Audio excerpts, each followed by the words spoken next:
ഇംഫാൽ താഴ്വരയെ കുക്കി വിമുക്തമാക്കുമെന്ന മെയ്തേയ് സായുധ സംഘടനകളുടെ പ്രഖ്യാപനം നടപ്പായി. ഇംഫാൽ വെസ്റ്റ് ജില്ലയിലെ ന്യൂ ലാംബുലൈൻ ഭാഗത്ത് താമസിച്ചിരുന്ന അവശേഷിച്ച 10 കുക്കി കുടുംബങ്ങളിലെ 24 പേരെ ശനിയാഴ്ച പുലർച്ചെ 2:30-ന് നിർബന്ധിതമായി കുടിയൊഴിപ്പിച്ചതോടെയാണിത്.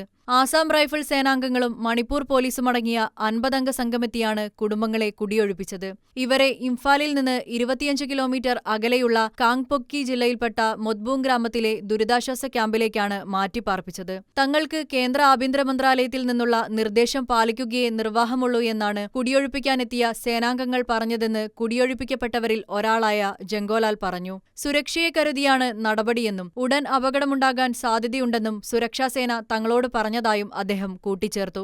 വീട്ടുസാധനങ്ങൾ പാക്ക് ചെയ്യാൻ അല്പം സമയം മാത്രമേ ലഭിച്ചുള്ളൂവെന്നും ഇത്രയും നാൾ അധ്വാനിച്ചുണ്ടാക്കിയ വസ്തുവകകൾ പെട്ടെന്നൊരു നിമിഷം ഉപേക്ഷിച്ചു പോരേണ്ടി വന്നതിൽ അതിയായ വിഷമമുണ്ടെന്നും ഇനി എങ്ങനെ ജീവിക്കുമെന്ന് അറിയില്ലെന്നും തങ്ങളെ കുടിയൊഴിപ്പിച്ചയുടൻ വീടുകൾ തകർത്തതായി സംശയമുണ്ടെന്നും കുക്കി വിഭാഗക്കാർ പറഞ്ഞു.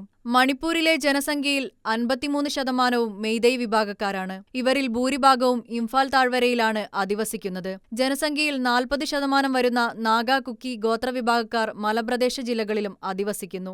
മെയ് 3-ന് കലാപമുണ്ടായതിനെ തുടർന്ന് ഇംഫാൽ താഴ്വരയിൽ നിന്ന് ആയിരക്കണക്കിന് കുക്കികളാണ് പലായനം ചെയ്തത്. കുക്കി ഭൂരിപക്ഷ മലമ്പ്രദേശ ജില്ലകളിൽ നിന്ന് മെയ്തേയ് വിഭാഗക്കാർ ഇംഫാൽ താഴ്വരയിലേക്കും പലായനം ചെയ്തു.